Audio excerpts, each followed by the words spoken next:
मेरा नाम सोनू कंवर, कक्षा 7 है। कलयुग समाज के अशुभ लक्षण।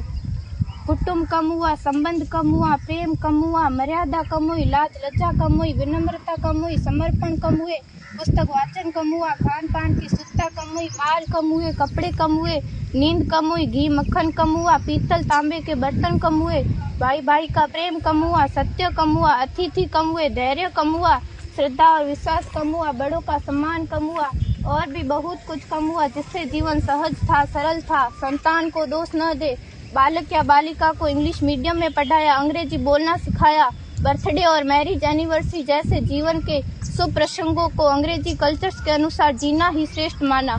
माता पिता को मम्मी डैड कहना सिखाया। जब अंग्रेजी कल्चर से परिपूर्ण बालक या बालिका बड़ा होकर आपको समय नहीं देता, आपकी भावनाओं को नहीं समझता, आपको तुच्छ मानकर आपसे जुबान लड़ाता, जब आपको बच्चे में कोई संस्कार नजर नहीं आता, तब घर के वातावरण को गमगीन किए बिना, संतान को दोष दिए बिना एकांत में जाकर रो लीजिएगा, क्योंकि पुत्र या पुत्री की पहली वर्षगांठ से ही भारतीय संस्कारों के बजाय, मंदिर जाने के बजाय केक कैसे काटा जाता है, यह सिखाने वाले आप और अम्मी है। जब बच्चा पहली बार घर से बाहर निकलता है तो प्रणाम और आशीर्वाद के बदले बाय बाय कहना सिखाने वाले आप और अम्मी है।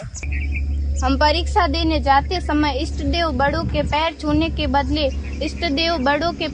के बदले बेस्ट ऑफ लक कहकर परीक्षा भवन तक छोड़ने वाले आप और अम्मी है।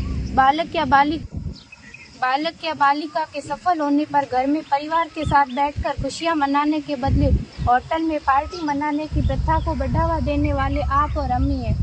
बालक या बालिका के विवाह के पश्चात कुल देवता देव दर्शन भेजने से पहले हनीमून के लिए फॉरेन टूरिस्ट स्पॉट भेजने की तैयारी करने वाले आप और अम्मी है।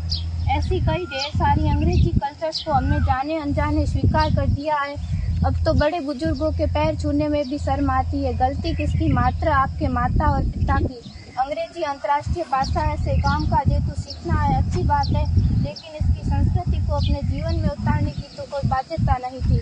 अपनी समृद्ध संस्कृति को त्याग कर नैतिक मूल्यों, मानवीय संवेदनाओं से रहित अन्य सभ्यताओं की जीवन शैली अपनाकर हमने क्या पाया?